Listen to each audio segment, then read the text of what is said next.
സീരിയലിനപ്പുറം അപ്രതീക്ഷിത പ്രശസ്തിയിലേക്കാണ് അരുവിക്കര പ്രസംഗത്തിലൂടെ സീരിയൽ താരം മേഘ്ന വിൻസെന്റ് എത്തിയത്. റിപ്പോർട്ടറിലൂടെ പുറത്തുവന്ന മേഘ്നയുടെ പ്രസംഗം സോഷ്യൽ മീഡിയയിൽ വൈറലായി മാറി.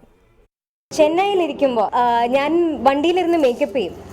പയ്യെ മേക്കപ്പ് ചെയ്ത് അതാകുമ്പോൾ കുറച്ച് നേരം ഉറക്കം കിട്ടുമല്ലോ എന്ന് വെച്ച് പയ്യെ എഴുന്നേറ്റ് വണ്ടിയിൽ കയറി മേക്കപ്പ് ഒക്കെ ചെയ്ത് പോവും.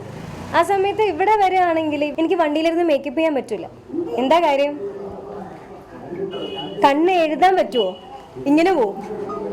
അതാണ് റോഡിന്റെ സ്ഥിതി. സീരിയൽ താരം മേഘനയുടെ ഈ വാക്കുകൾ റിപ്പോർട്ടിലൂടെയാണ് പുറത്തു വന്നത്. സോഷ്യൽ മീഡിയകൾ ഏറ്റെടുത്തോടെ ദിവസങ്ങൾക്കുള്ളിൽ നടിയുടെ വാക്കുകൾ വൈറലായി മാറി. താരത്തെ അനുകൂലിച്ചും പ്രതികൂലിച്ചും ആയിരക്കണക്കിന് കമന്റുകൾ. നടിയുടെ വാക്കുകളെ പരാമർശിച്ച് ചിത്രങ്ങളും എത്തിക്കൊണ്ടേയിരിക്കുന്നു.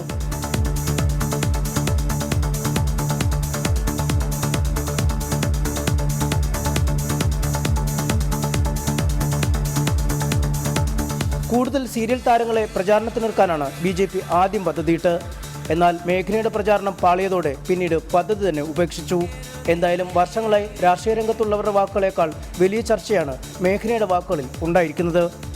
റിപ്പോർട്ടർ, അരുവിക്കര.